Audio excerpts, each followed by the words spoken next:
Moins que vous vouliez bronzer comme nous.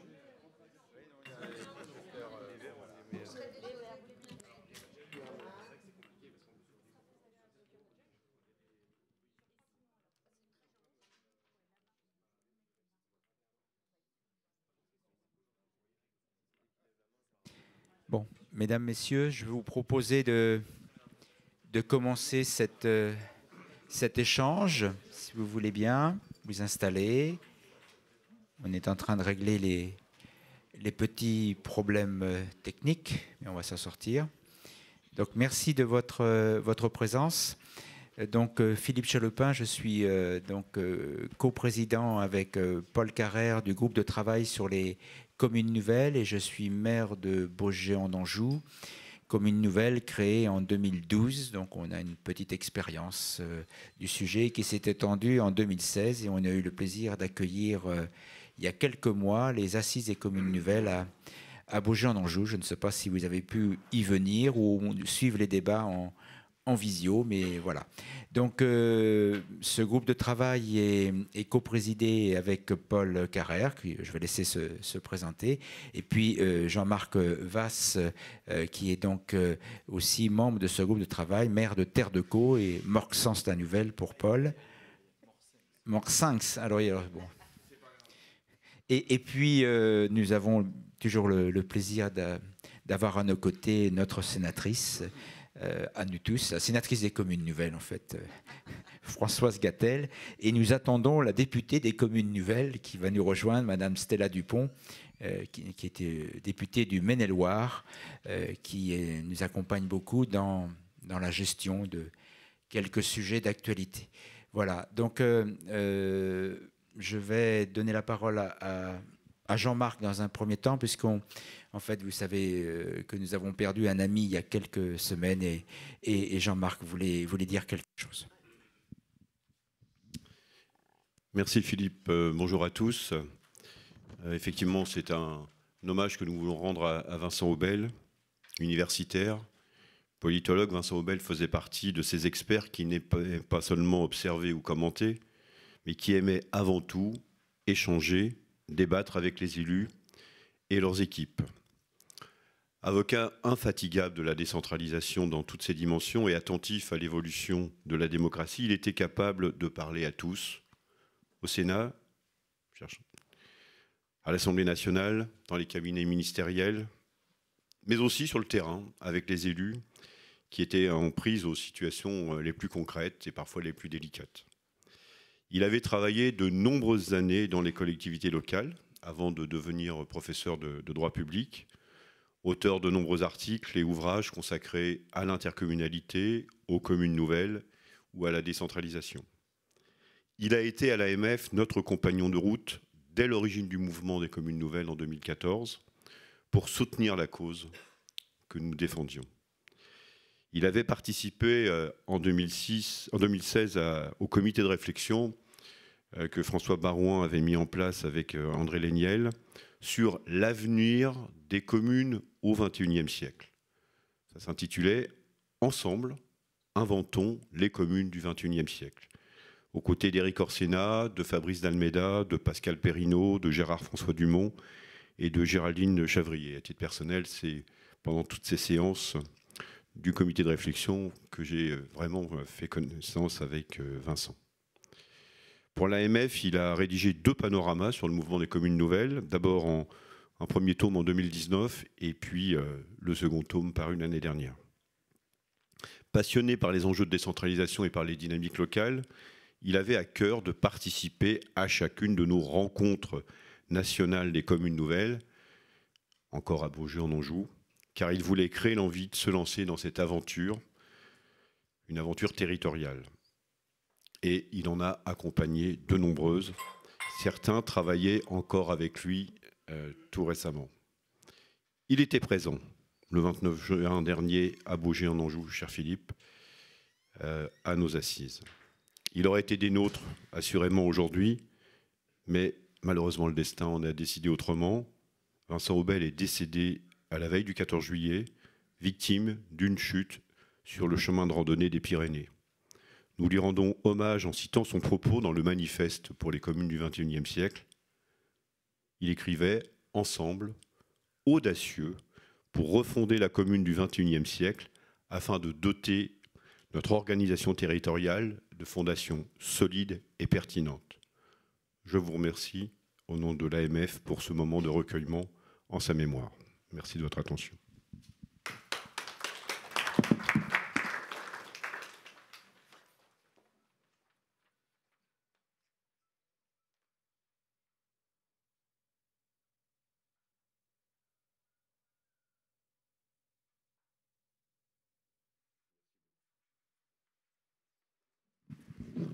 Je vais donner maintenant l'arrivée de Madame Stella Dupont, donc la députée commune nouvelle du Maine-et-Loire. On a la sénatrice commune nouvelle, donc nous sommes maintenant complets. Je vais laisser la parole à Jean-Marc pour à Paul. À Paul pour te présenter, voilà. Bien, écoutez, bonjour à tous. Merci d'avoir répondu à notre sollicitation. Alors effectivement, il se trompe de prénom parce que c'est la première fois qu'il me voit physiquement, alors que nous travaillons depuis 3 ans ensemble sur ce projet de commission commune nouvelle. Donc moi je m'appelle Paul Carrère, je suis maire d'une commune nouvelle dans le département des Landes, ça s'entend peut-être un peu à mon accent. Commune nouvelle créée en 2019 entre 4 villages, communes précédemment, et on est globalement une commune de 5200 habitants. Donc on sera en mesure les uns les autres de témoigner et de vous expliquer un petit peu les tenants et les aboutissants de la mise en place d'un tel projet sur vos territoires. Simplement, moi je crois pour amorcer la discussion, c'est important qu'on soit en mesure aujourd'hui de vous expliquer un petit peu comment ça peut se passer, de répondre essentiellement à vos questions, d'être capable de vous dire quels sont les enjeux qui pour nous sont prégnants dans le cadre du long chemin à mener sur la vie des communes nouvelles, comment sécuriser, comment accompagner, comment être capable de construire des propositions au gouvernement pour faire en sorte que fiscalement, organisationnellement, en termes de représentation aussi, on fasse en sorte de contribuer à éviter les écueils pour ceux qui vont se lancer dans l'aventure. Philippe est l'un des précurseurs, puisque c'était 2012-2013, il a essuyé pas mal de plâtre, comme on dit vulgairement. Nous, 2019, on a eu aussi des difficultés, des déconvenues. Il y a des enjeux politiciens qui dépassent un peu le beau portage de ces projets ambitieux sur les territoires. Et donc, je pense que c'est intéressant aujourd'hui de faire le point avec ceux d'entre vous qui sont en train de réfléchir, de déjà porter ou dans quelques jours d'amorcer la vie d'une commune nouvelle. On est près de 800 communes nouvelles en France. Il y en a 60 à 100 qui sont en train d'éclore à différents niveaux, à différentes vitesses. Donc l'objectif pour nous, c'est de faire en sorte de vous accompagner et de répondre le plus possible à vos questions avec l'ensemble des services de l'AMF qui nous accompagnent au quotidien. Voilà. Bon, maintenant on est un peu dans la pénombre, alors c'est un peu compliqué. On ne se voit plus. Mais bon, ça va. Allez, Jean-Marc, tu te présentes en quelques mots, s'il te plaît? Oui, Jean-Marc Vasse, donc je suis maire de Terre de Caux, c'est une commune nouvelle en Normandie, en Pays de Caux, au cœur du Pays de Caux. Un bourg, Fauvillot, en Caux, dont j'étais le maire, et puis 6 villages alentours. Et nous formons désormais une commune nouvelle de 4300 habitants. Et on est passé 4e collectivité du NAGLO qui en fait 77 000. On donnera la parole à nos parlementaires dans la foulée du déroulement. Donc, le but de ce point information, c'est d'une part que chacun s'exprime. Alors, il y a des maires de communes nouvelles, il y a des maires de futures communes nouvelles qui sont là. Donc, l'idée, c'est vraiment de faire quelque chose de pratico-pratique et puis vous dire que tant Paul que Jean-Marc que moi-même et puis les équipes de l'AMF, on est vraiment à votre disposition. Faut vraiment pas hésiter parce que, alors, la commune nouvelle, c'est pas une aventure dans le sens où on part dans l'inconnu. Maintenant, on sait à peu près où on va. Ce qui n'était pas tout à fait le cas en 2012-2013 quand on a créé la commune nouvelle de Beaujean-d'Anjou. C'est vrai que c'est venu tout simplement très rapidement parce que c'est situé dans l'est du département de Maine-et-Loire. C'est un secteur très rural et on était seul un peu. On avait une petite intercommunalité qui n'avait pas de moyens, qui s'apprêtait à l'issue des baisses de dotation drastiques qu'on a connues mais ça n'explique pas tout, mais à redonner des compétences aux communes qui n'avaient pas les moyens pour les porter. On avait des habitants qui bien évidemment demandaient des services comme il y en a partout ailleurs, donc on n'arrivait pas forcément à répondre à cette attente. Et puis, dans le Baugeois, on a 15 clochers qui sont parfois un peu tordus. C'est vous dire qu'on a l'idée de l'identité chevillée au cœur et au corps. Et donc, on s'est dit à un moment donné, si on ne se regroupe pas ensemble, nous, notre slogan, c'était simple, et ça traduit notre démarche. On ne parle pas de fusion à Beaujean-d'Anjou, on parle de regroupement. Chacun, c'est de la sémantique. Chacun voit ce qu'il peut dire. Mais nous, on s'était dit, on se regroupe pour continuer à exister. Parce que l'enjeu, il était là. Donc, on est tous maires ou élus d'un conseil municipal. On est confronté à des difficultés.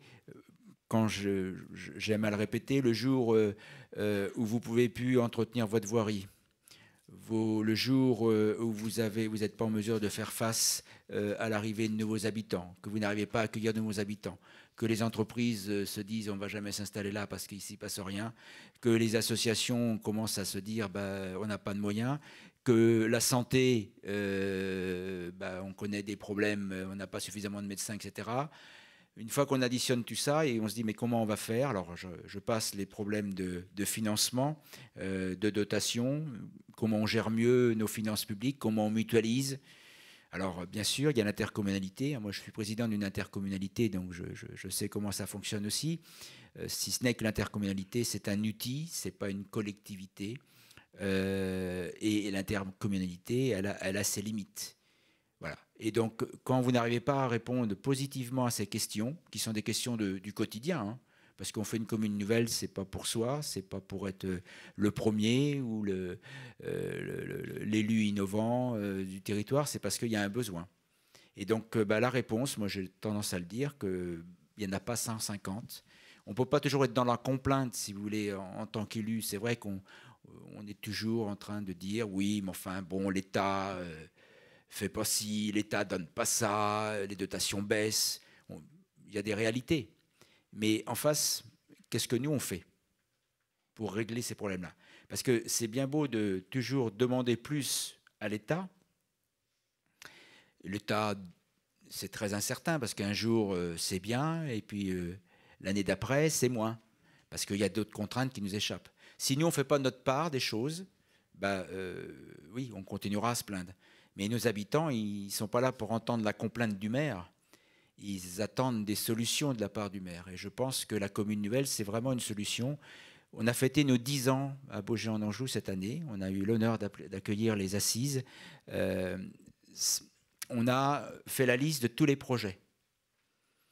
On a réalisé 110 projets. Les 110 projets, c'est des projets qui... Ce n'est pas des projets à 5 000 €. Certains sont des projets simplement participatifs, mais qui n'auraient pas pu se faire sans ça. Et les projets d'investissement, ça représente à peu près 80 millions d'euros. Alors, certains d'entre vous diront 80 millions d'euros, oui, nous aussi, on a des budgets qui peuvent permettre de faire ça. Nous, on ne les avait pas. On n'aurait jamais pu faire ça.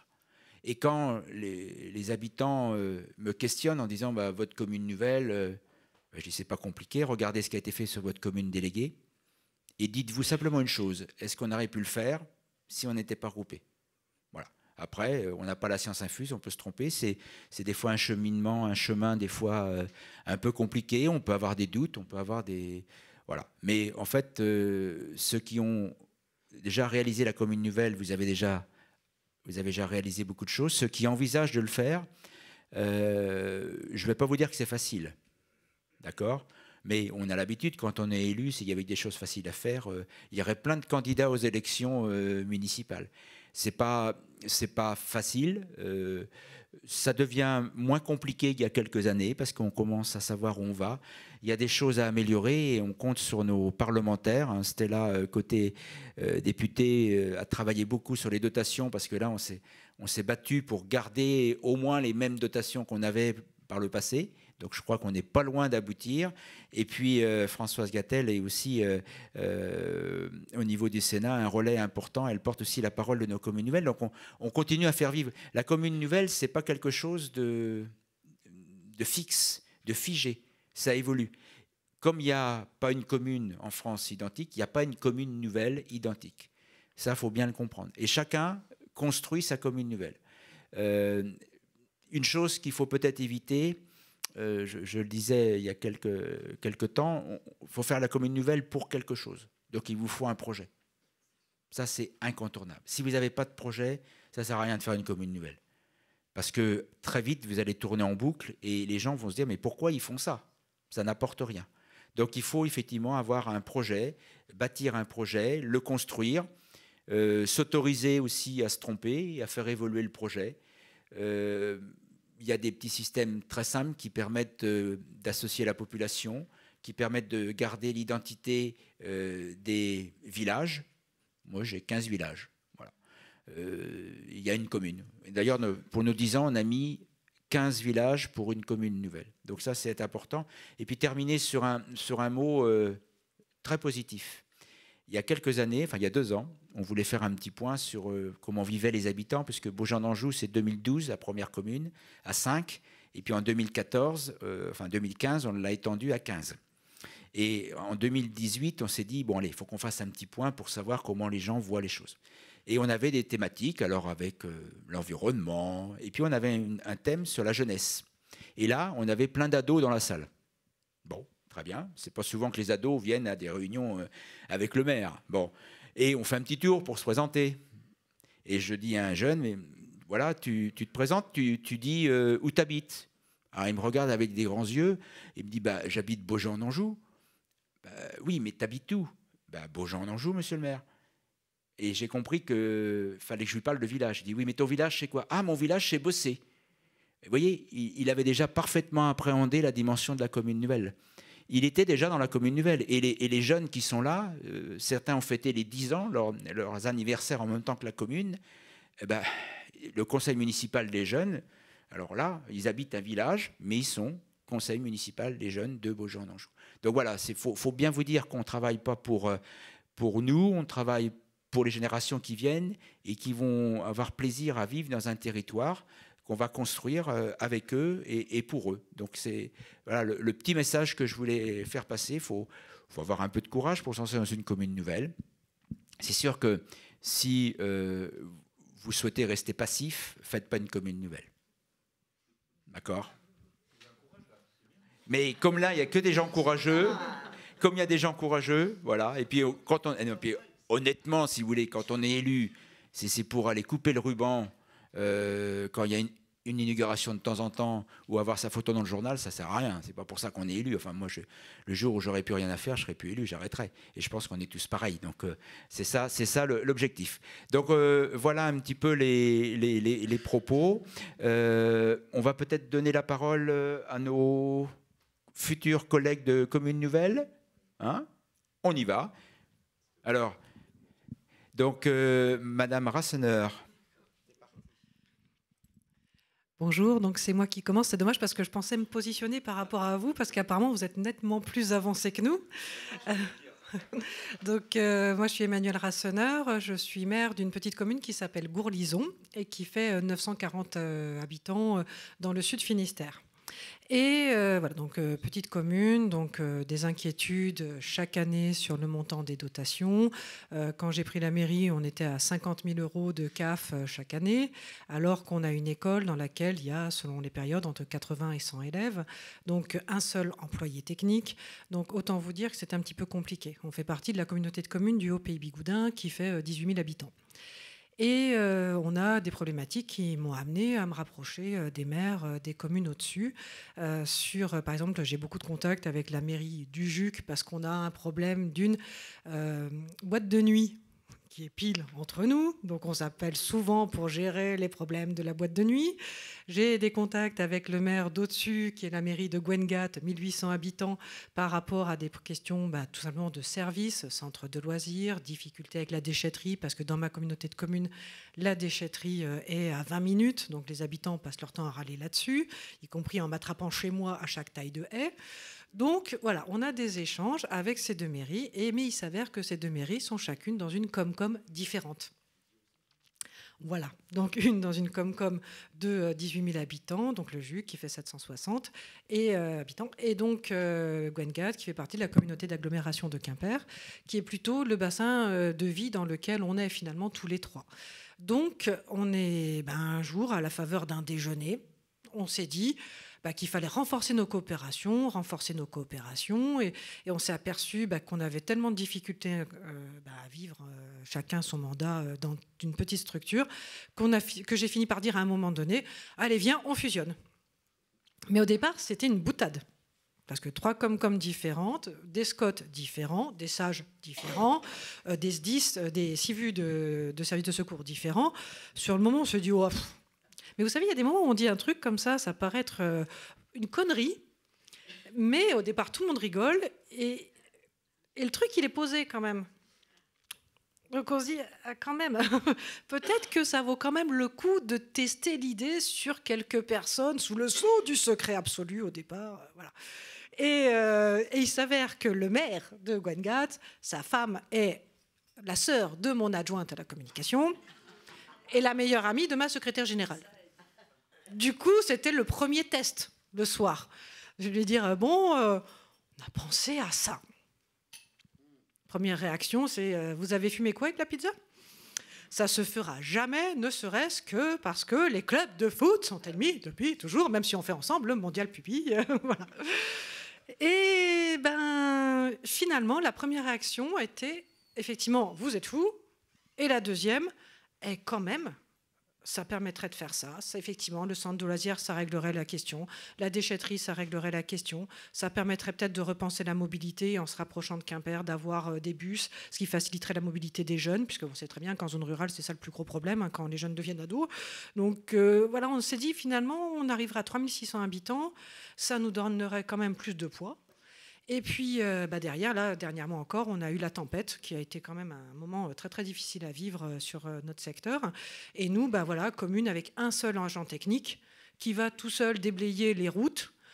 Bon, on sait très bien les problèmes que ça pose, les questions de sécurité, les questions de risque juridique qu'on prend nous aussi lorsqu'on a aussi peu de personnel. Donc voilà, il y a différents éléments qui nous confortent dans la démarche. Et au fur et à mesure qu'on en parle, on s'aperçoit, oui, qu'on a effectivement ces réactions qui sont de dire...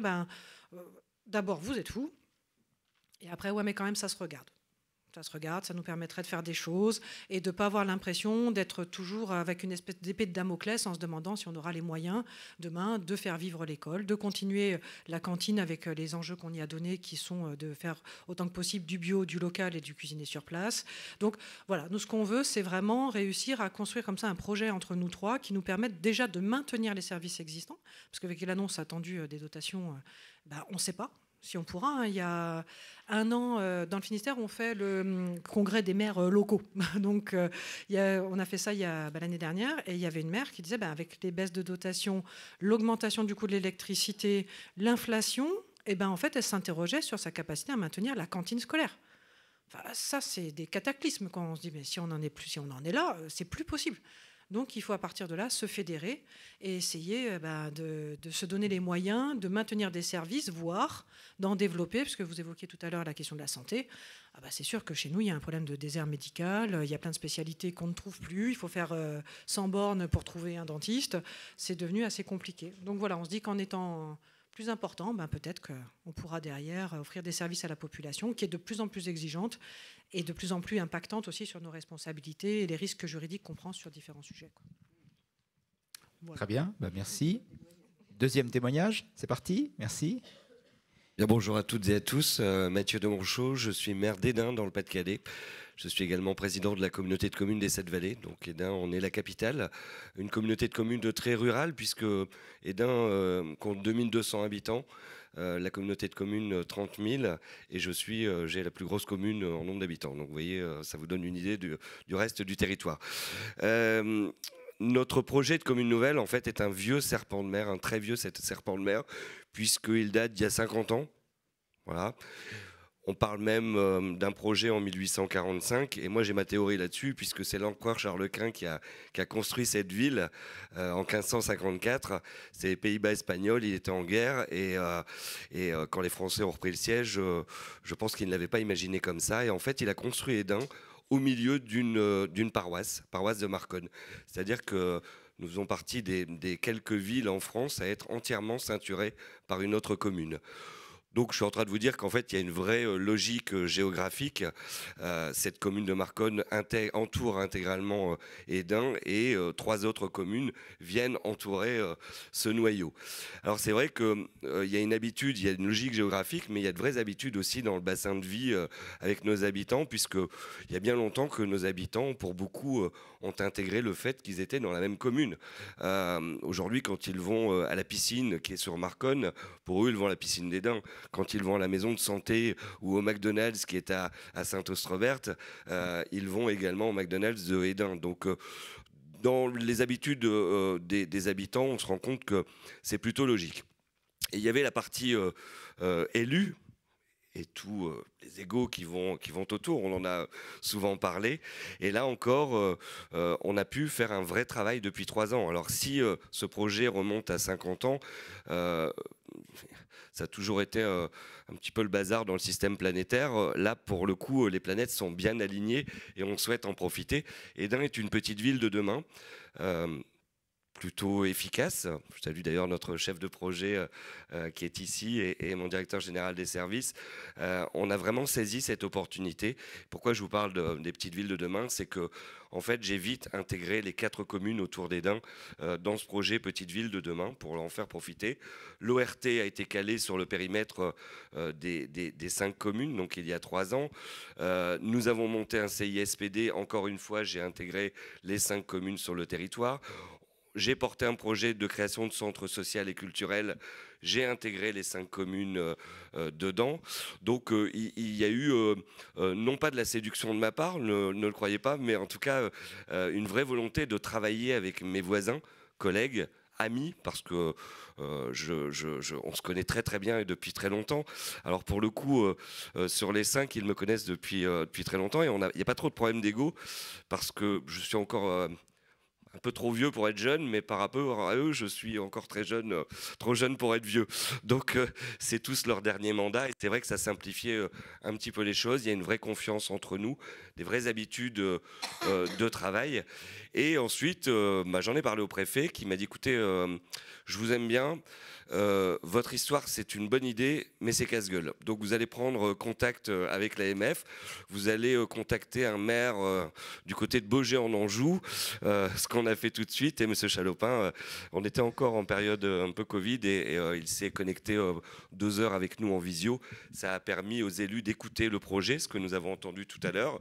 Et puis ensuite, on est entré en contact avec l'AMF et je les remercie et je les salue parce que Julie Roussel et Alexandre Huyot ont toujours été très présents et le sont toujours, sont venus chez nous, ont passé beaucoup de temps et il y a d'autres collaborateurs sûrement autour de tout cela. Et maintenant, monsieur Vasse qui va venir prochainement nous voir. Donc l'idée avec l'AMF, c'était d'écrire la stratégie et comment il fallait s'y prendre.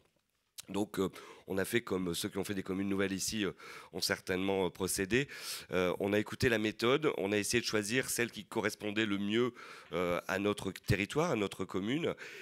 Et écoutez, en fait, le 9 juin dernier, c'était le jour où on devait élire nos grands électeurs, Madame la sénatrice. Vous savez qu'il y avait une date imposée, ce qui est totalement ridicule au passage, mais bon, c'est pas grave. Imposée à une heure précise, maximum, etc. On s'est dit, nous, on va passer la délibération pour faire le vœu de construire ensemble une commune nouvelle. Je suis désolé, mais pour moi, c'était la délibération la plus importante de l'ordre du jour. Et toujours est-il que 4 communes ont décidé de poursuivre l'aventure sur les 5. Rien n'est perdu, ça reviendra un jour, mais en tout cas, aujourd'hui, on a entamé à partir de ce 9 juin dernier un vrai processus de travail concret, même si ça avait été fait avec les maires auparavant, vous l'avez compris, avec la constitution de groupes de travail. Donc il y en a 5 chez nous, avec des thématiques bien ramassées, bien rassemblées. Et ces groupes de travail bossent ensemble depuis cet été. Ce qui n'a pas toujours été simple au début dans la compréhension, puisqu'on est dans la phase, des groupes de travail sont en train d'écrire la charte fondatrice, ce que nous avons retenu. Et en fait, donc l'idée c'est la charte fondatrice qui doit être validée à la fin de l'année, le 16 décembre. Ensuite, on veut poursuivre vers la charte de gouvernance. Ensuite, une charte de projet avec la concertation de la population au printemps, pour pouvoir avoir calé tout ça pour le mois de juin et passer au vote au mois de septembre. Donc vous voyez, la chronologie était dessinée, écrite, mais tout ne se passe pas toujours comme on le veut. Mais rien ne va mal pour nous. En fait, dans l'écriture de cette charte fondatrice, les élus ont voulu bien faire et entrer beaucoup trop dans le détail. On en était à des questions de savoir mais qui allait gérer la tonte du terrain de foot de telle commune, parce que il faut absolument... Voilà, on était sur vraiment du pratico-pratique, sur du quotidien, sur du concret. On les a quand même laissés faire, parce que le but c'est qu'ils puissent se fédérer et vraiment travailler ensemble, échanger. Nous, les maires, nous n'y participerons pas. C'est très important pour nous de les laisser évoluer. Et en fait, bon, la charte, on est en train de ressortir avec mes collaborateurs et les maires des communes concernées, ce qui fera l'essence même de notre mariage. On a aussi, et grâce à M. Chalopin, M. Vasse, à l'AMF, appris qu'il y avait un dictionnaire des communes nouvelles, des mots à utiliser, à ne surtout pas utiliser. M. Chalopin l'a dit tout à l'heure. Nous, on a tout de suite gommé les mots de fusion, d'absorption, de division. On parle d'addition, mais pas de soustraction. On parle d'évolution, mais pas de révolution. Donc, il y a des choses qui sont très, très importantes. Et il faut faire attention, parce que nous, ma commune s'appelle Hesdin. Les autres, c'est Barconne, Uby-Saint-Leu et Saint-Austrebert. Et on a toujours parlé du Grand Hesdin. Depuis des décennies, on parle du Grand Hesdin. Et j'ai vite compris que c'était gênant pour eux. Ça veut dire qu'Hesdin englobait le tout et ça n'allait pas. Donc moi, je n'en parle plus jamais. On parle de la commune nouvelle, tout simplement. Et ça, c'est très important. Et je vous remercie en tout cas de nous avoir sensibilisés à cela. Et puis, simplement pour ne pas être trop long, mais dans cette écriture de charte fondatrice, pour moi, les choses étaient claires. Je vous ai parlé qu'il n'y a pas de problème d'égo entre les 4 maires. Mais il ne faut pas oublier qu'il y a des conseillers municipaux et il y a des adjoints qui ont été élus en 2020. Et pour moi, c'était tellement naturel que ça allait aller. On allait réussir à faire entrer tout ce beau monde dans des cases et qu'on allait surtout travailler ensemble. Mais j'ai vite compris que ce problème de gouvernance arrivait très vite dans les discussions et qu'en fait, ça brouillait le message et le travail. Donc, bon, je n'ai pas tapé sur la table, mais à un moment donné, je dis, bon, allez, on va arrêter, et là, on va discuter de cette gouvernance, et il faut y faire attention. Parce qu'un adjoint a été élu adjoint avec une délégation en 2020 et c'est normal qu'il puisse continuer jusqu'à la fin de son mandat à exercer. Je vous passe les problèmes d'indemnité et autres. Tout le monde n'est pas comme ça, mais il y en a quand même et on peut le comprendre parce qu'ils y passent aussi beaucoup de temps. Donc Julie Roussel m'a bien rassuré par un simple coup de téléphone. On va procéder autrement et tout le monde va rester adjoint. Les maires vont devenir maires délégués. Il est à peu près naturel que, et c'est la demande de tous, que je prenne la tête de cette commune nouvelle et je ferai le choix aussi dans ma commune de placer un maire délégué. Je ne resterai pas maire de la commune nouvelle et maire délégué de la commune d'Hesdin jusqu'à la fin de ce mandat. Et tout ça, je vois M. Chalopin qui sourit, mais c'est des choses qu'on a apprises aussi quand on est allé à Baugé aux assises des communes nouvelles. Et en fait, c'est des petits faux pas qui quelquefois peuvent casser la machine ou vraiment l'enrayer. Et il faut y faire très attention. Puis je ne vais pas être plus long, mais les projets, oui, voilà, c'est l'essence même. Même s'il y a un gros travail qui est fait en ce moment sur les DGF et hier on a eu encore de beaux messages envoyés sur la pérennisation pour les communes nouvelles. En tout cas, il y aura si ce n'est pas des bonus, il y aura des garanties fortes, importantes. On parle même à vie. C'est difficile à croire aujourd'hui, mais en tout cas c'est dit, les mots sont posés. Mais il ne faut pas oublier que le but est de pouvoir créer ensemble des choses, porter de grands projets. Et ce n'est pas de moi, mais c'est un mariage d'amour avant d'être un mariage d'argent. Voilà. Mais n'empêche que même dans un mariage d'amour, on est capable de faire des enfants, de créer, de construire des projets, d'acheter des maisons. Et puis, c'est ça qui est formidable. En tout cas, pour moi, c'est une vraie chance, une vraie fierté. C'est un beau projet. Et il n'y a pas longtemps, quelqu'un dont je tairai le nom m'a dit tu sais, dans ton mandat, tu auras pu faire ton école, ta salle de sport, faire de la voirie, l'éclairage public, tout. Ton plus beau projet, ça restera la création de cette commune nouvelle. Et ça, moi, on est 60 conseillers, je crois, enfin élus sur les 4 communes. Et pour moi, ils sont tous, c'est 60 membres fondateurs de cette commune nouvelle. Et ça, pour le coup, c'est à vie parce que l'histoire, on l'aura écrite ensemble. Voilà, merci à vous. Très bien. Bon. Avant de donner la parole à nos parlementaires et puis peut-être à Jean-Marc, c'est de faire un petit tour, savoir si vous avez des questions, parce que le but, c'est effectivement de répondre concrètement à vos interrogations, des choses qui... Voilà, des retours d'expérience, ceux qui s'engagent dans la création d'une commune nouvelle. Oui ? Alors.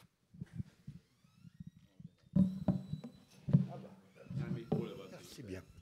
Oui, Christian Combe, maire délégué de Benassay dans la Vienne.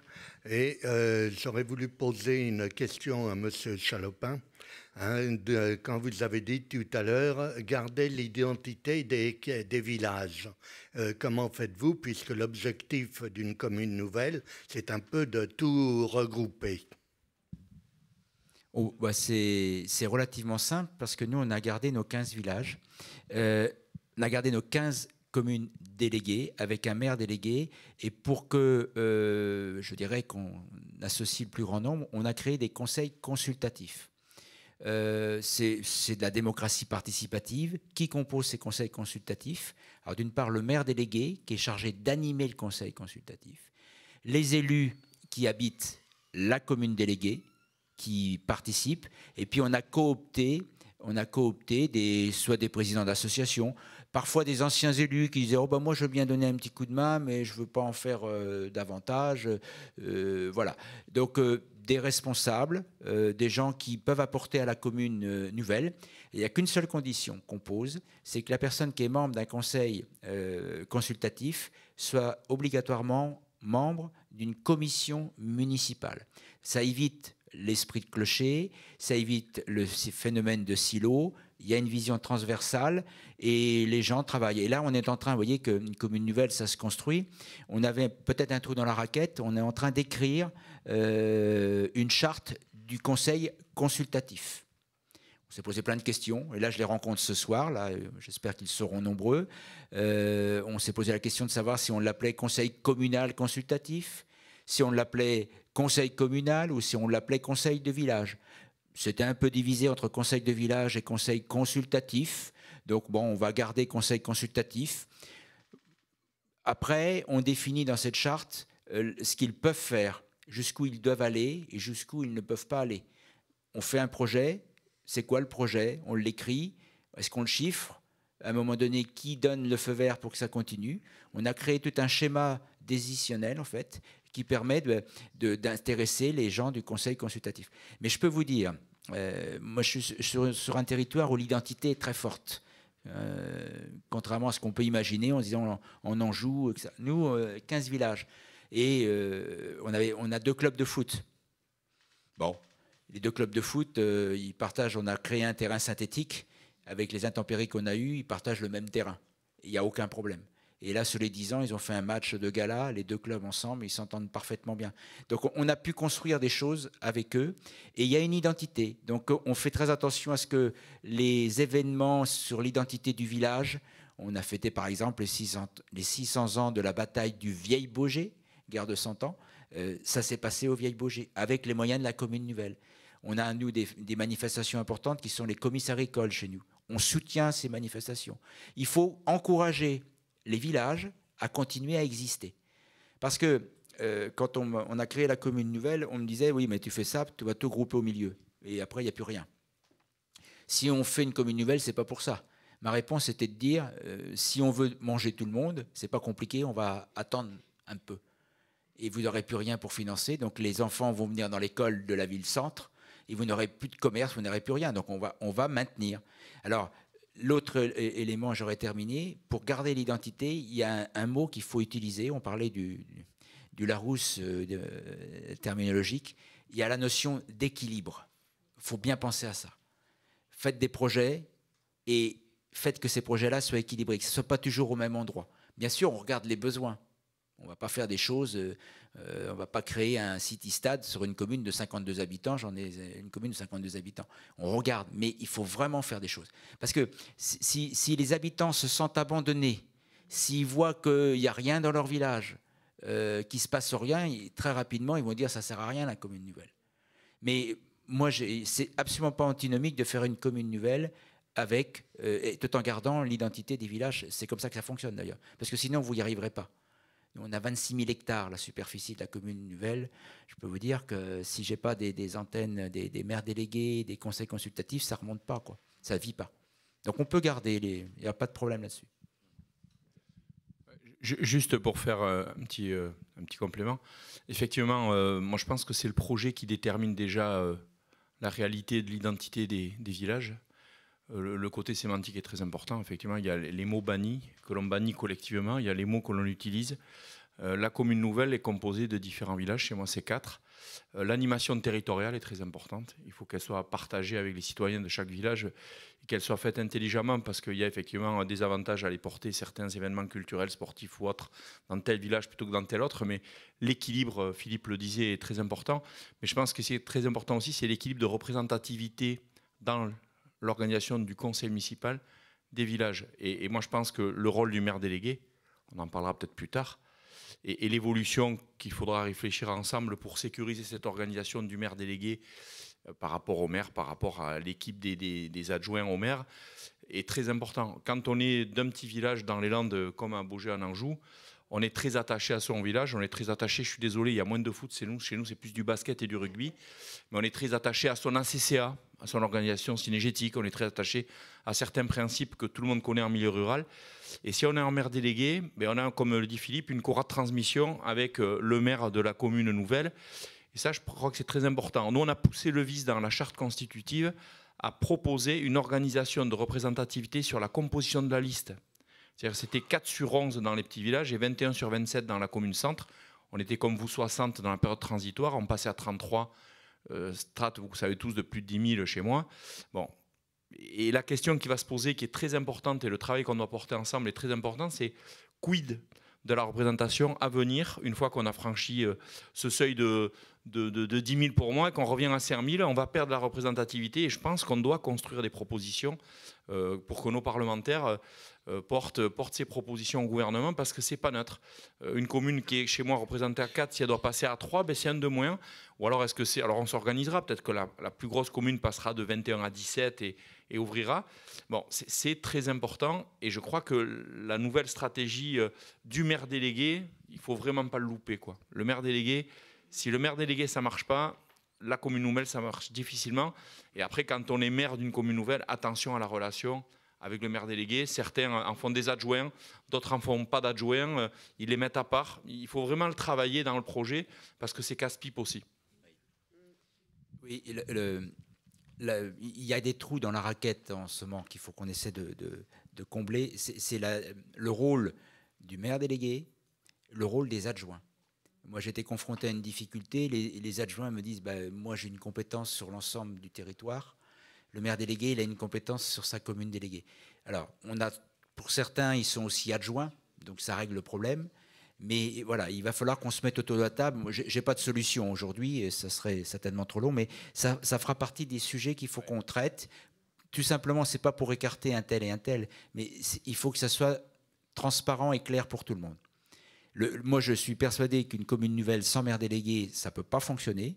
Alors, il y a des endroits où ils ont supprimé les communes déléguées parce que c'était des fois des regroupements de 2 communes et ça n'avait pas de sens d'avoir... voilà. Bon, après, c'est des choix.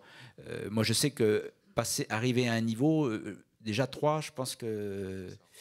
Bon, 2, quand vous avez beaucoup d'habitants, c'est bien d'avoir des maires délégués qui servent de tampon un peu, hein, faut bien l'admettre, hein, et puis qui font aussi la courroie de transmission dans les 2 sens.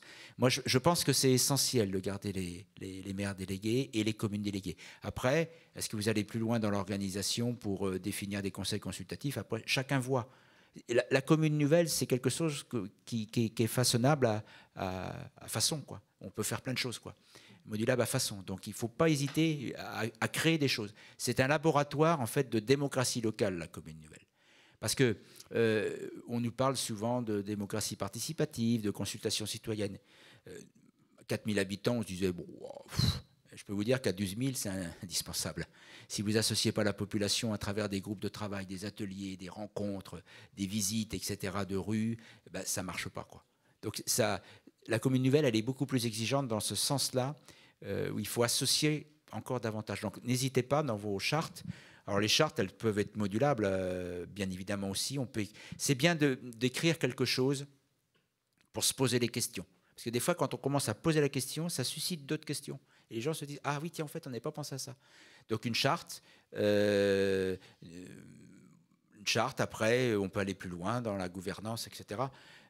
Mais si vous gardez en mémoire un certain nombre de principes, comme la notion d'équilibre, vous verrez que tout ça, ça se met en place assez facilement. Si les gens qui sont autour de la table partagent le même projet, Voilà, il n'y a pas de problème. D'autres questions peut-être? Oui.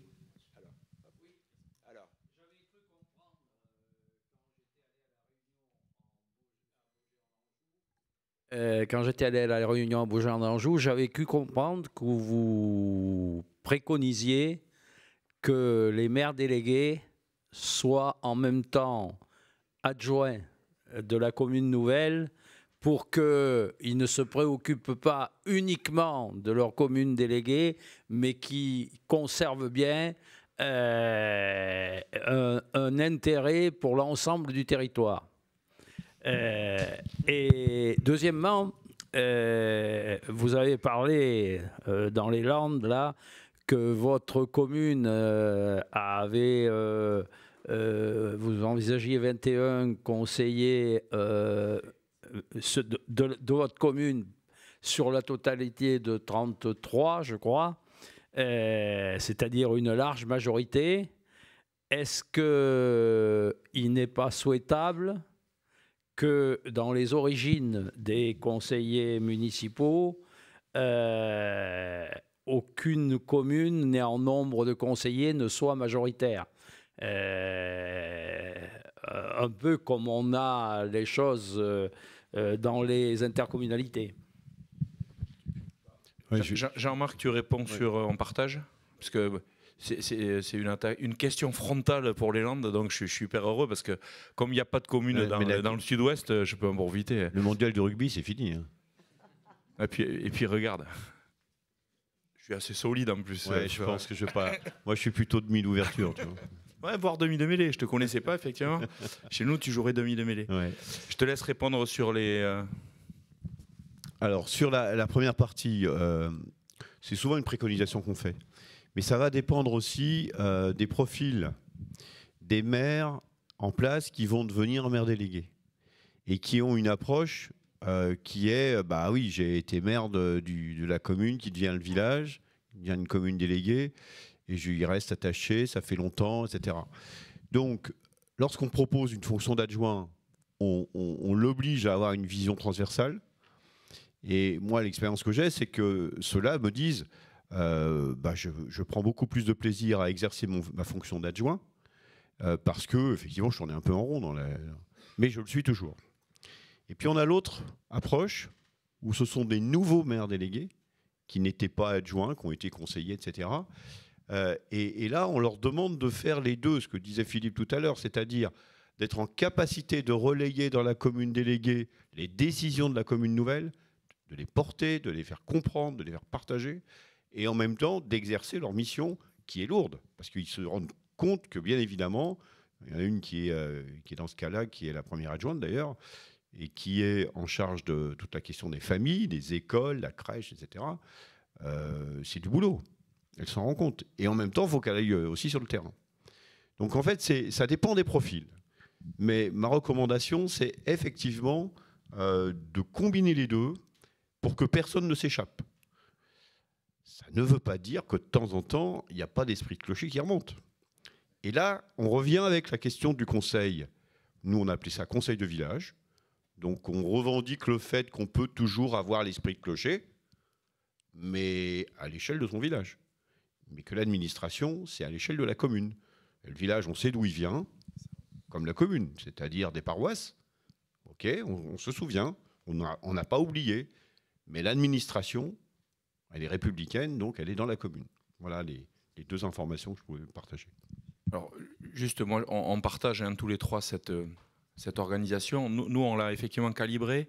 On a décidé de calibrer où chaque maire délégué est adjoint. Justement pour sécuriser cette notion de travail sur un périmètre élargi. Alors, on n'est pas très grand, 5200 habitants, 15 000 hectares. Donc, c'est pas neutre.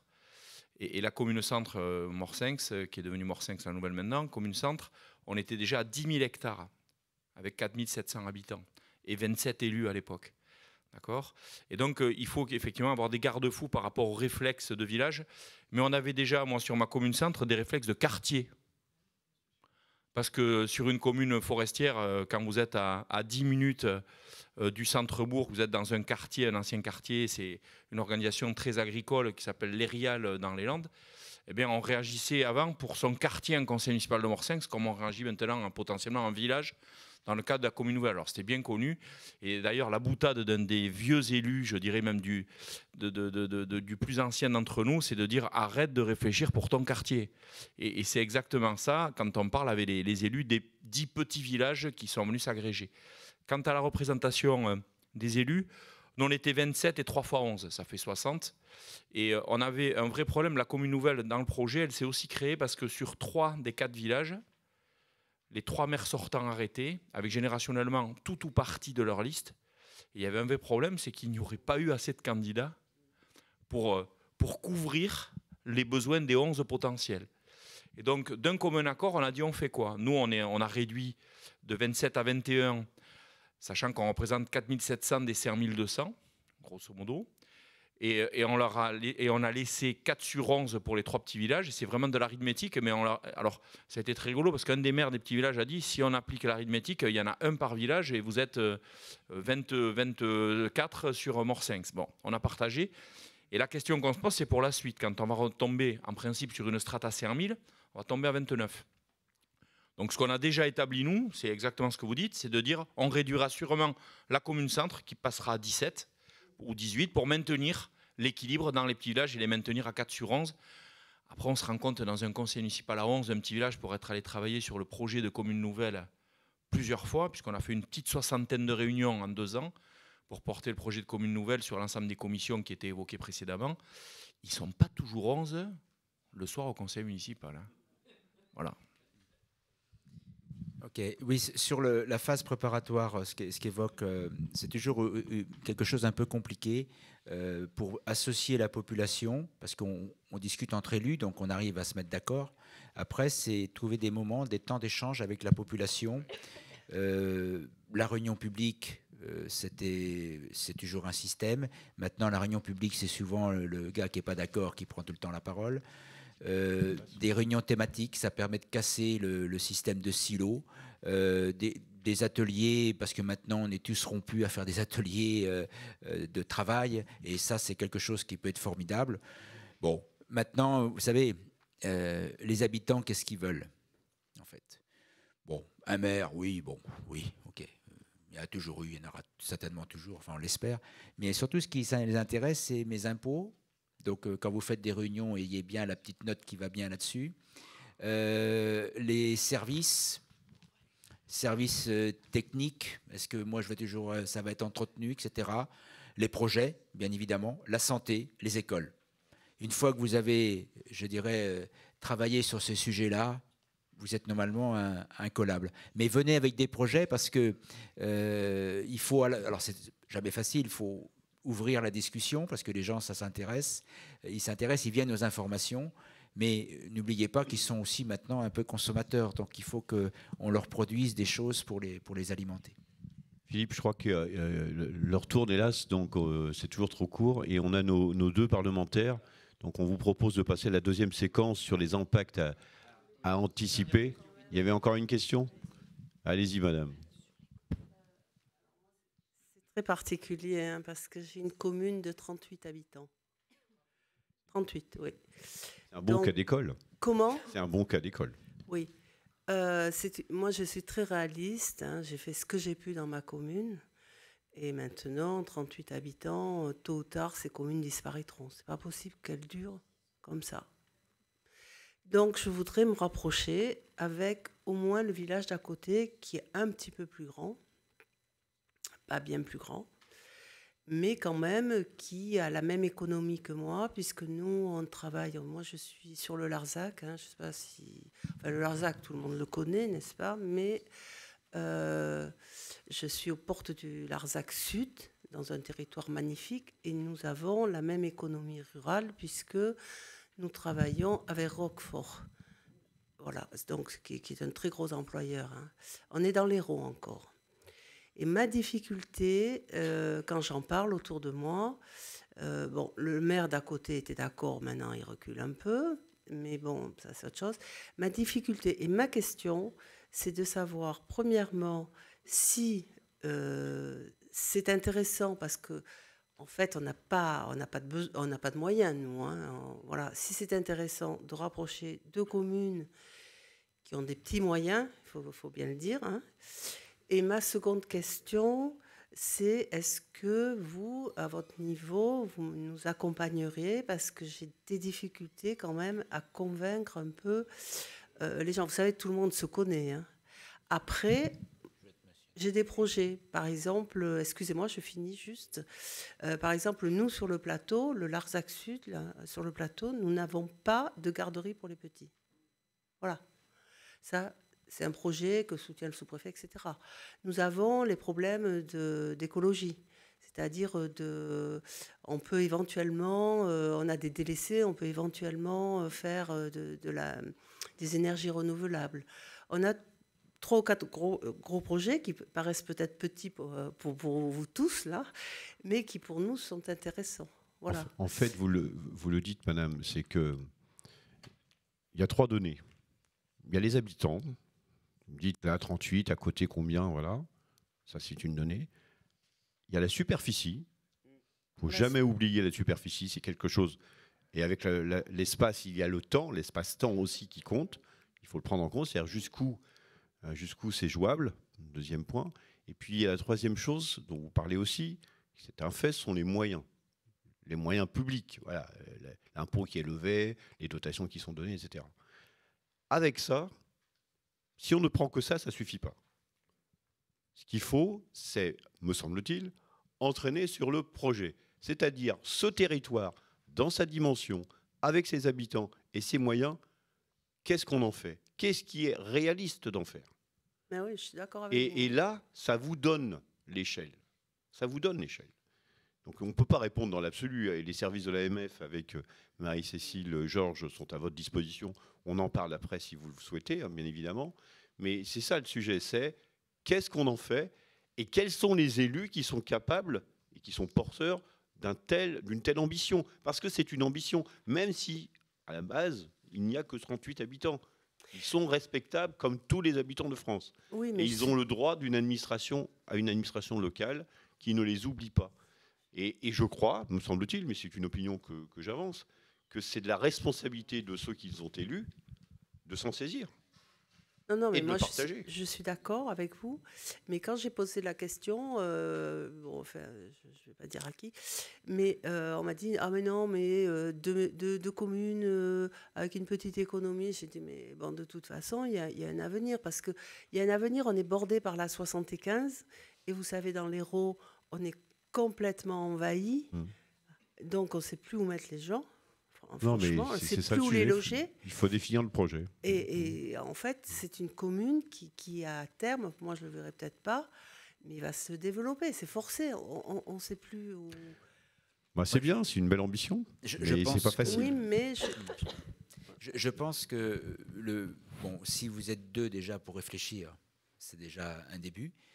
Ça pourra peut-être évoluer et attirer également d'autres communes qui vont finalement trouver que ça ne fonctionne pas si mal que ça. Mais c'est vrai que l'échelle de 2 communes, c'est pas toujours évident, ça dépend de la taille et du nombre d'habitants. Il y a la densité à prendre en considération. Et puis, le projet, il pourra évoluer. Et puis, si vous cherchez quelqu'un qui peut expliquer les choses, Paul Carrère est pas loin de chez vous, à 4 heures de route, me dit-il. Il viendra. Donc, voilà, il viendra faire un tour. Mais bon, voilà. Il n'y a plus beaucoup de poissons, hein, je vous rassure. Il y avait des écrevisses, mais il n'y en a plus du tout. Non, mais je crois qu'il faut... Vous savez, c'est les bonnes volontés qui vont faire la commune. Alors, juste une dernière question, excusez-moi. Hein, je prends un peu de temps, mais bon. Simplement, est-ce que de votre projet, vous l'avez monté, puis après vous l'avez présenté. Est-ce que moi, par exemple, je fais voter le conseil municipal pour entamer la démarche? Alors, il y a 2 manières de procéder. Vous êtes déjà dans les vis et les boulons. Vous êtes déjà dans les vis et les boulons. Ce qui est important, c'est la rencontre avec les élus. D'accord. Et puis, voilà, puis de partager un collectif. C'est un collectif, il parlait de rugby tout à l'heure. C'est un collectif. S'il n'y a pas de collectif, ça ne passe pas. Voilà. Merci beaucoup. Très bien. Donc, parole à nos parlementaires. Peut-être, est-ce qu'on parlait un peu moyens, finances tout à l'heure? Merci. Alors, comme vous l'entendez, je ne vais pas être trop longue, parce que la dernière fois que ça m'est arrivé d'avoir une grande extraction de voix, c'était en 2014, en pleine campagne électorale. Et donc, j'avais l'habitude de dire, c'est bien le comble quand même pour un maire que d'être sans voix en pleine campagne électorale, mais j'avais été réélue, donc tout va bien. Donc merci de m'avoir conviée à votre réunion ce matin sur les communes nouvelles.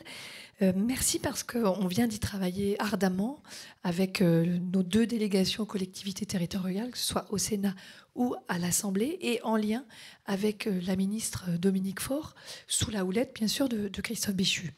Et on a fait un travail approfondi tout au long de l'année 2023, après un engagement fort de Dominique Faure devant Françoise au Sénat, sur la nécessité vraiment d'ouvrir le sujet des communes nouvelles face aux multiples freins qu'on pouvait constater chacune sur nos territoires. Et après l'engouement de 2016-2019, c'est vrai qu'aujourd'hui on a un ralentissement de la création de communes nouvelles, et on a cherché avec Stéphane Delautrette, un collègue député, nous étions 2 co-rapporteurs pour l'Assemblée, on a cherché, au travers d'auditions, d'un certain nombre d'entre vous d'ailleurs, mais des administrations également, des experts, et je salue Vincent Aubel, avec qui j'ai commencé il y a 20 ans mon mandat de conseillère municipale de mon village, moi aussi, sur ce sujet de l'organisation territoriale. Donc vraiment, merci de lui avoir rendu hommage. Et donc, on s'est dit, l'organisation territoriale commune nouvelle, elle a un intérêt sur nos territoires, on le voit.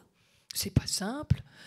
Bien entendu, il faut y mettre beaucoup d'énergie, beaucoup de volonté, beaucoup de concertation, de discussion. Mais on voit les effets très concrets après quelques années de recul, voire 10 ans de recul pour certaines d'entre elles. Et on s'est dit, on est à un carrefour. C'est ou bien on arrive à bien comprendre les problématiques et les freins, et on arrive à les lever, ou bien, voilà, les communes nouvelles vont mourir de leur propre, tranquillement, enfin, pas celle existante, mais la dynamique, en tout cas.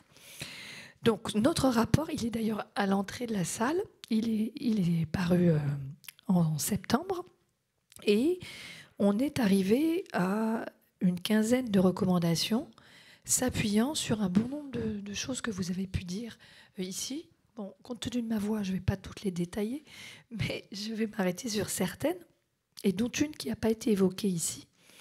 Le premier des freins, on en a listé plusieurs. La conduite de la concertation avec les citoyens, ça revient souvent, et c'est la clé. Comme avec les élus municipaux, et on vient de l'évoquer à l'instant. La question d'aménagement d'infrastructures, on est trop petit, il faut qu'on fasse à plusieurs, etc.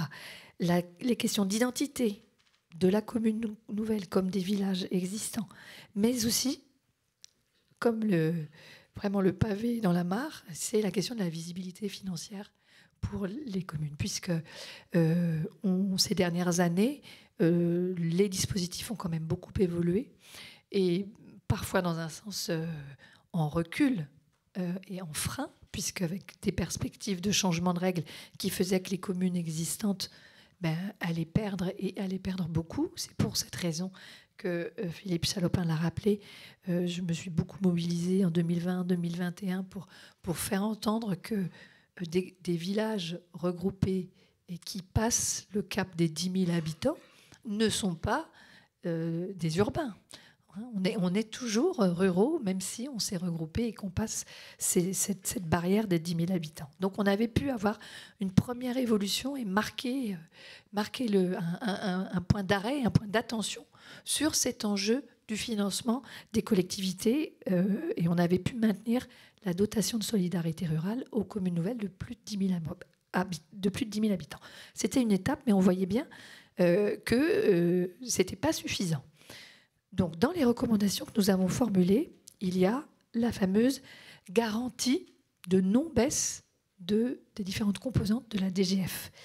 Et cette garantie, pour éviter parfois les guéguerres, ou en tout cas les critiques entre commune nouvelle et commune classique, puisque vous savez bien que la DGF, c'est une enveloppe normée, et ce qu'on prend pour donner aux autres, enfin, voilà, ce sont des vases communicants.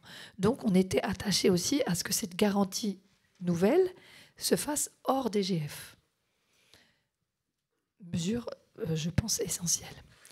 On s'est rendu compte, donc sur cette garantie, en délégation et à l'Assemblée, on a pu déposer un amendement pour créer cette enveloppe nouvelle, un prélèvement sur recette.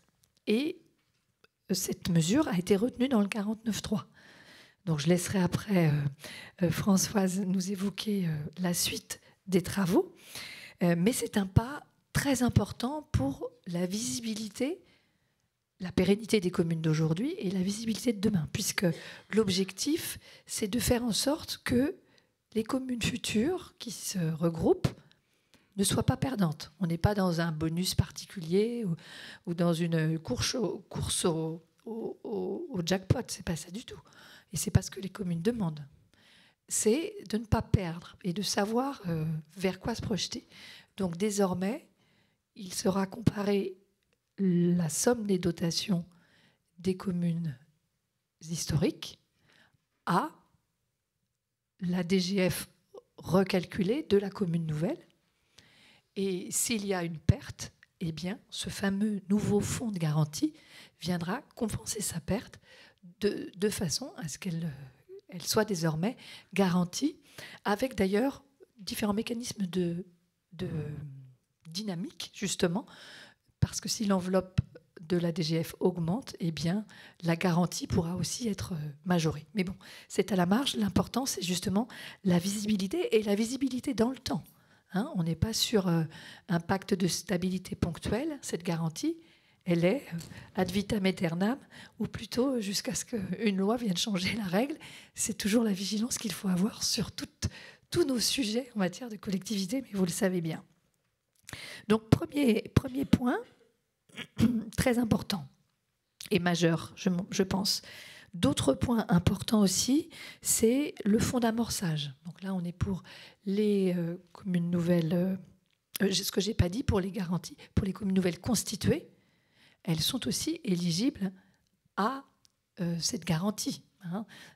Bien entendu qu'on n'a pas oublié l'existant, de façon à ce que les communes nouvelles existantes, on va comparer leur dotation 2023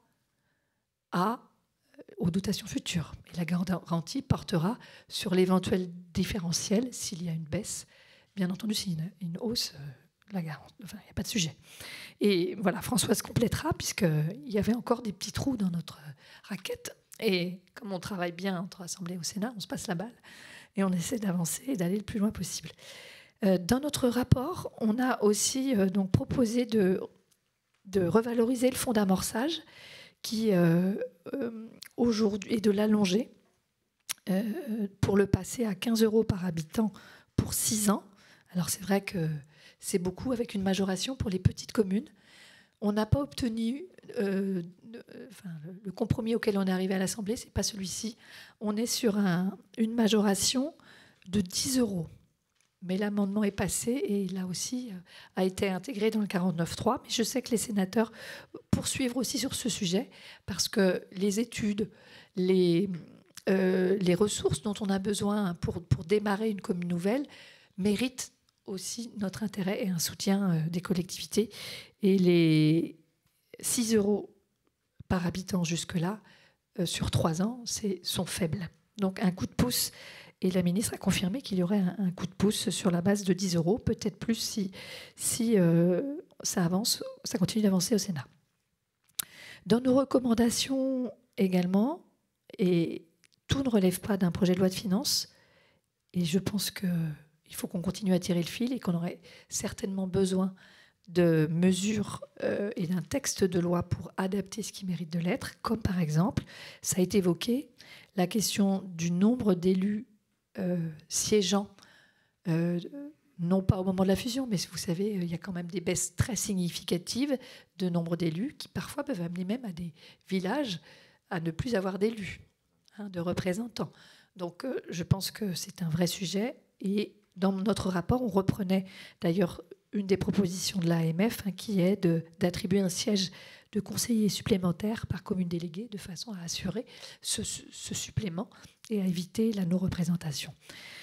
Vous n'avez pas du tout évoqué un frein qui est beaucoup revenu sur l'application des obligations de la loi SRU. Lorsqu'on passe des caps, 3500 par exemple, eh bien, le taux de logements sociaux, on doit le respecter. L'accueil, les aires d'accueil des gens du voyage, enfin, tous ces sujets que vous connaissez par cœur. Et il nous semble que là aussi, en particulier, le plus impactant, c'est quand même le taux de logements sociaux, puisque ce n'est pas parce qu'on est regroupé qu'on fait plus de 3005, on peut même faire jusqu'à 10 000 dans un secteur rural. Et bien entendu que c'est important d'avoir des logements sociaux partout, et y compris dans nos communes rurales, puisque 80% de la population est éligible à ce type de logement. Donc si on veut maintenir la dynamique de nos communes, on a aussi besoin de logements sociaux. Mais de là à atteindre 20% ou 25% selon les cas de figure, et trouver les offices qui vont accepter de venir pour construire dans de telles proportions, c'est une autre histoire. Et la pénalité à payer par les communes concernées est significative. Donc, je pense que c'est un sujet qu'on doit porter collectivement. Et puis, l'autre point concerne l'idée d'une dotation d'investissement aussi à l'amorçage des communes nouvelles, puisqu'un certain nombre de communes nous ont fait part de leurs difficultés concernant des systèmes d'information. Il y a quand même parfois des systèmes différents d'une commune à l'autre, ou des besoins d'investissement liés à ce regroupement. Mais le plus évident, c'est le système d'information, les outils informatiques qui peuvent être différents d'une commune à l'autre, qui nécessitent un investissement. Et ça, c'est pas toujours simple non plus à financer. Donc on pense qu'à côté du fonds d'amorçage, il pourrait y avoir un fonds de dotation, de soutien à l'investissement. Donc voilà en gros ce qu'il faut retenir. 15 propositions, vous regarderez, elles sont détaillées. Mais ce qu'il faut retenir, voilà, c'est une grande avancée avec cette garantie de dotation dans le temps pour les communes d'aujourd'hui et les communes regroupées de demain. Et puis un soutien complémentaire sur le fonds d'amorçage. Et en conclusion, c'est que tout ne s'arrête pas là. Donc d'abord, le Sénat continue pour ce PLF 2024. Et je pense qu'on a besoin d'un outil législatif, d'un véhicule législatif nous permettant d'ajuster tout ce qui mérite de l'être pour faire en sorte que les communes, de répondre aux problématiques des communes constituées et d'ouvrir et de lever tous ces freins qui peuvent empêcher certains projets, parce que je pense que la commune nouvelle, en termes d'organisation territoriale particulière, et moi ça fait partie d'une recommandation personnelle du rapport, je pense qu'il faut même étudier l'intérêt d'un statut particulier des communes nouvelles, au moins l'étudier, pour voir si constitutionnellement c'est vraiment possible ou pas. Il y a des sujets, mais je pense que ça mérite d'être regardé. Mais voilà, cette organisation territoriale, elle montre son intérêt. Elle n'est pas à faire partout, ça dépend des dynamiques locales, des dynamiques de projet, des dynamiques d'élus, d'équipes, mais elle a de l'avenir. Et je pense que l'État soit aux côtés des territoires qui souhaitent tenter cette aventure, ça me semble porteur d'avenir pour la vitalité de nos communes. Voilà, et mes excuses pour cette voix.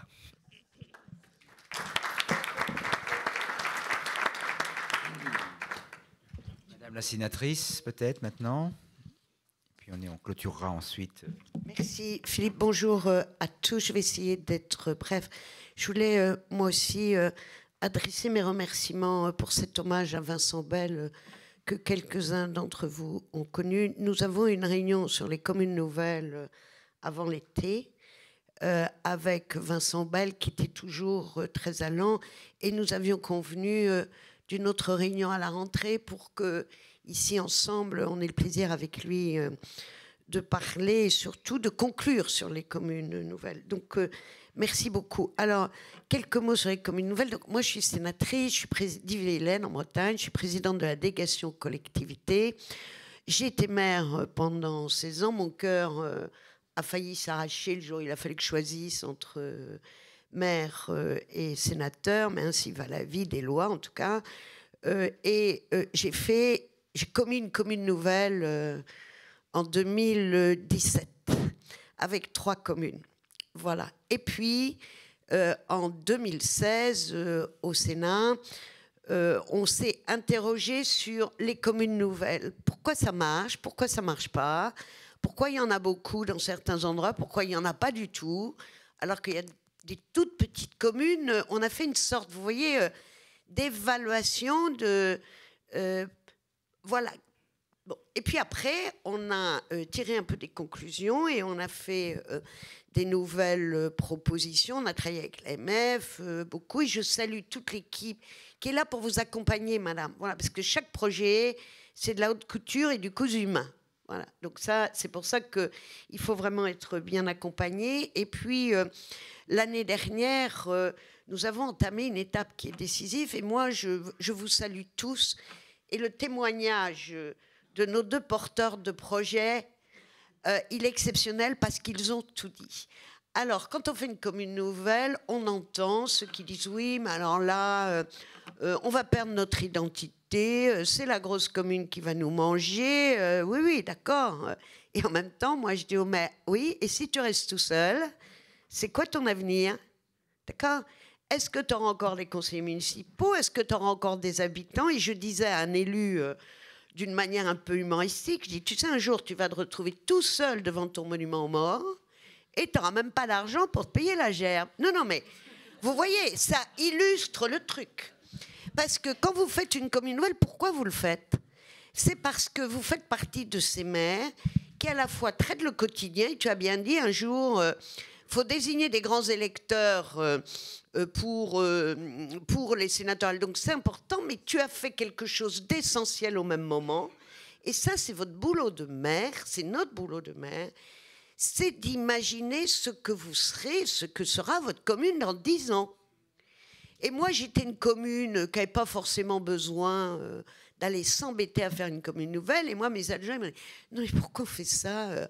On se connaît bien, ça marche bien. Non, mais alors attends, on va aller avec les autres, c'est compliqué. J'ai dit, non, non, mais moi, je vous dis, dans 10 ans ou dans 12 ans, on est quoi? Et est-ce qu'on n'a pas besoin aujourd'hui de se prendre un peu la tête, de se compliquer la vie pour avoir un avenir? Et la commune nouvelle, c'est vous assurer d'un avenir. Et je voudrais rappeler ce qu'a dit le créateur de la commune nouvelle. C'est le meilleur argument que vous pouvez donner à ceux qui sont un peu grincheux. La commune nouvelle, elle a été inventée par le président de l'association des maires, Jacques Pélissard. Et le président de l'association des maires, il a pour vocation de défendre la commune. Et parce que lui croyait que la commune, ça n'est pas le dernier kilomètre, c'est le premier kilomètre de la solidarité, de l'égalité des droits. Il fallait les muscler. Et quand il a créé la commune nouvelle, il a dit « je fais ça pour avoir des communes fortes et vivantes ». Parce que demain matin, les gens qui viennent habiter chez vous, ils vous demandent quoi? D'avoir ce que vous n'avez pas. Vous l'avez dit, madame, il y a des femmes qui travaillent en usine, elles veulent avoir des gardes d'enfants. Ben, vous ne ferez pas. Donc, c'est ça la commune nouvelle. C'est un projet d'avenir. Alors maintenant, c'est une route. Hein. Voilà. C'est un peu... je vais prendre une image très simple que je prends souvent, comme quand vous faites une famille recomposée. Chacun a sa manière de voir, chacun a ses habitudes, et à un moment, vous vous retrouvez à 3 ou 4 conseils municipaux pour devenir quelque chose d'harmonieux. Donc, vous n'effacez pas l'identité de vos communes, les particularités, mais en même temps, vous travaillez ensemble pour donner plus à vos habitants.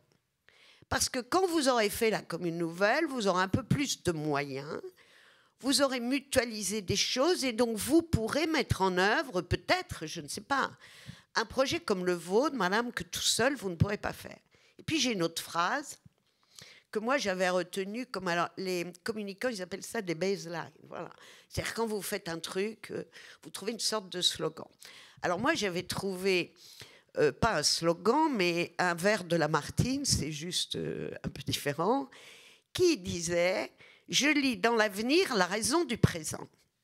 Et c'est parce que moi, je voulais que ma commune et les communes voisines, elles aient un avenir, qu'on a bougé.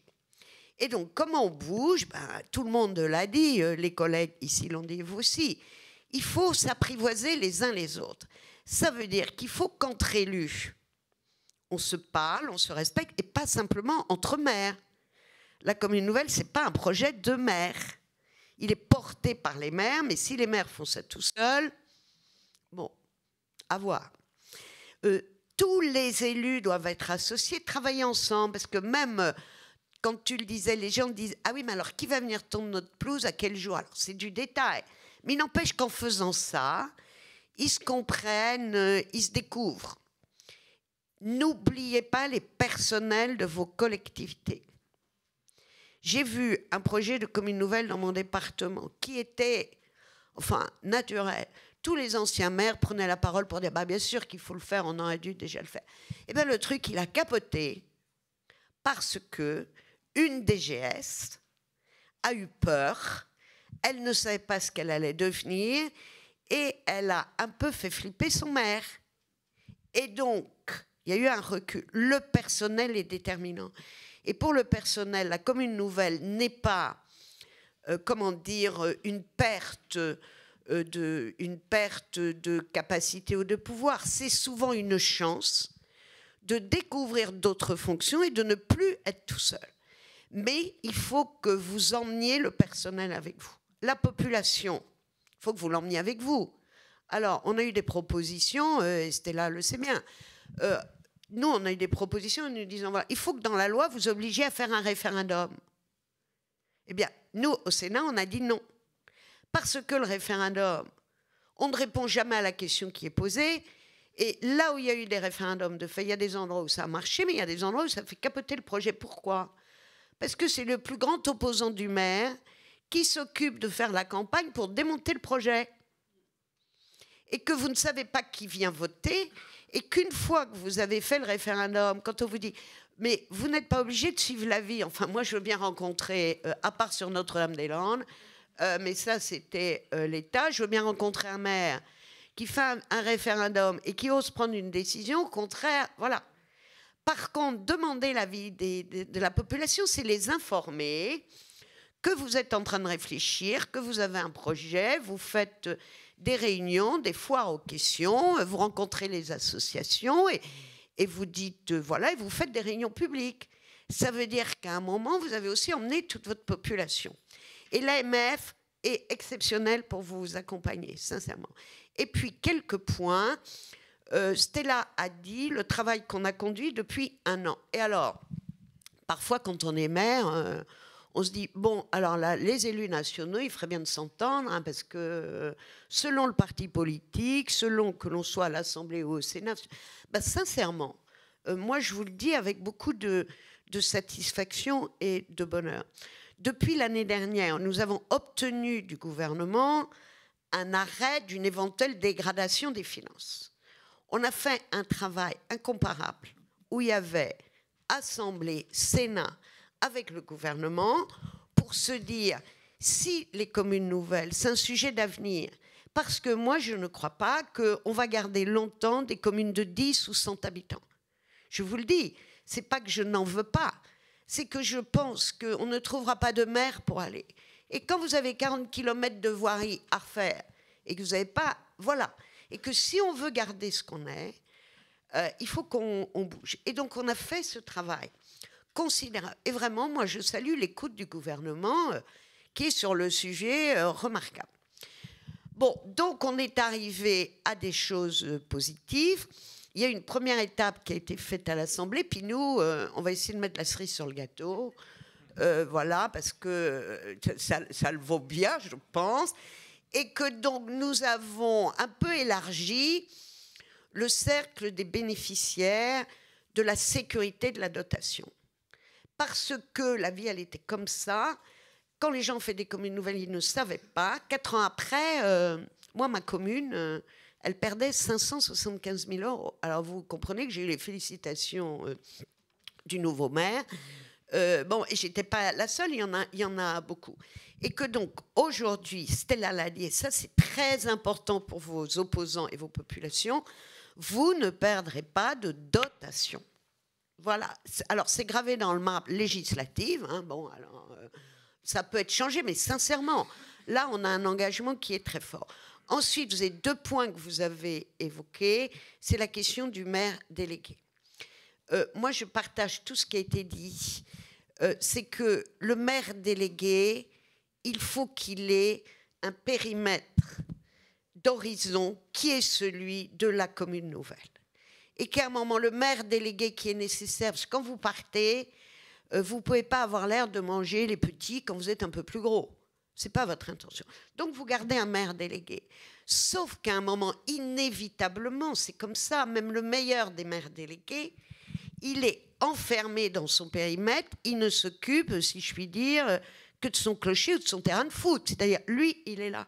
Vous consolidez l'existence des communes anciennes et ça empêche d'avancer ensemble. Donc, il faut que le maire délégué il soit adjoint thématique. Il est adjoint aux travaux, il est adjoint au sport. Ça veut dire qu'il est le référent de sa commune, mais en même temps, il découvre tout le monde. Et ça, franchement, c'est une recommandation importante. Et au Sénat, on a fait une mission comme ça a été fait à l'Assemblée, celle que Stella a décrite. Nous, on pense qu'il faut même peut-être changer de mot. Voilà. Donc, vous voyez, ça, faites très attention à ça, parce que sinon, vous ne serez pas une nouvelle famille. Vous allez être les uns à côté des autres, et chacun va arriver. Alors, moi, je voudrais le terrain de foot. Ah ben non, parce qu'on a dit qu'on en faisait là. Ah ben non, parce que moi, vous voyez. Et parfois, nous ne sommes que des hommes et des femmes, et c'est pas pour dire. Mais parfois, le maire délégué, il a un peu du mal à l'âme, et que des fois, il se veut un périmètre de reconnaissance qui fait qu'on commence à avoir de la tension entre le maire délégué et le maire. Mais l'AMF va vraiment vous expliquer tout ce qui est dans la conduite du projet. C'est ça qui fait la différence. Et puis, dernier point, je pense, sur l'aide au projet. Nous, on souhaite que la DETR soit claire, enfin, dans la DETR, et c'est une circulaire, soit clairement précisé que quand on a une commune nouvelle, on doit être éligible à plus d'un projet par an. Parce que quand vous avez 10 clochers, 13 cimetières, c'est très important. Voilà. Ensuite, vous l'avez dit, la question du nombre d'élus. Alors moi, je ne veux pas gâcher la matinée, mais il y a un principe constitutionnel qui dit que chaque habitant vaut un habitant et qu'il doit y avoir une représentation identique. Et que vous ne pouvez pas faire, enfin la loi ne peut pas dire, voilà sur les communes nouvelles, combien on donne à celle-ci, combien on donne à celle-là. Il faut vous mettre d'accord, mais on a un sujet, on va l'améliorer. Et puis dernière chose, et je finirai par ça, nous les élus locaux, on passe notre temps, enfin moi j'ai entendu au congrès des maires, et quand j'étais maire, j'ai fait comme tout le monde, à dire vraiment, il y a trop de lois, il y a trop de normes, on nous dit ce qu'il faut faire, mais chez moi, c'est pas pareil que chez toi. Ben, c'est vrai. Et bien là, vous avez tout ce que vous avez toujours voulu avec la commune nouvelle. C'est la liberté. C'est la seule pépite de liberté qui existe dans la loi. Vous n'êtes pas obligé de la faire. Le préfet ne peut pas vous l'imposer, et si vous la faites comme vous voulez. On ne peut pas demander mieux. Bon. Et en même temps, tout le monde dit, chez moi, c'est pas pareil que chez Dupont, c'est tellement vrai que nous, on ne veut pas inscrire dans la loi le nombre de maires délégués ou l'obligation de maires délégués. C'est comme vous avez besoin, donc c'est du sur-mesure.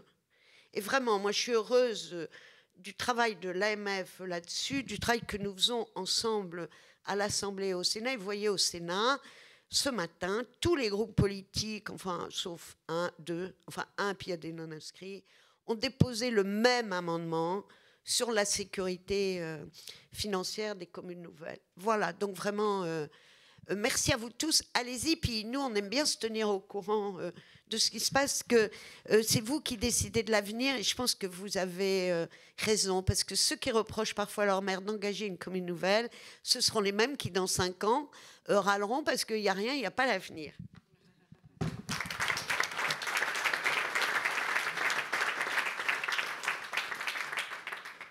On va clôturer. Bien évidemment, on est à votre disposition. Donc, les élus qui sont là, Jean-Marc, Paul et moi-même, donc n'hésitez pas. Les services de l'AMF, sous la houlette de Madame Georges, qui peut réorienter. Et puis, je voulais remercier nos parlementaires. On est un peu possessif, mais elle relaie bien les messages. Donc, Stella Dupont qui a fait un travail exemplaire à l'Assemblée nationale. On a quelques souvenirs en commun, notamment d'avoir un jour de congrès des maires rencontrer un chef de cabinet pour le convaincre de faire des simulations et de donner des vrais chiffres. Donc ça crée des liens. Et puis Françoise Gattel qui est toujours extrêmement dynamique elle aussi et qui porte aussi la voix des communes nouvelles. Donc j'espère que ce petit point d'information aura répondu à... On a quand même des avancées. Il faut mesurer. Et moi je salue le travail qui est fait. Ça fait peut-être 8 ans qu'on demande ce qui est proposé là. Et donc là, vous allez avoir vraiment un outil de travail et une sécurité que nous n'avions pas par le passé. Parce que par le passé, tous les ans, on se disait, alors PLF, qu'est-ce qui va sortir encore? Il va encore falloir que j'appelle Stella. Voilà. Donc, je continuerai peut-être à vous appeler, mais bon... voilà, aujourd'hui, il y a une vraie sécurité. Donc, merci aux parlementaires d'avoir œuvré en commun parce que, oui, c'est important. Et puis, croyons dans la force de la commune nouvelle parce que, vous l'avez bien compris, ceux qui, aujourd'hui, vous disent c'est n'importe quoi, c'est les mêmes qui viendront vous dire t'as fait n'importe quoi, t'as rien fait. Donc, voilà, bon courage à vous, puis à votre disposition. Merci à tous. Merci à Jean-Marc et Paul.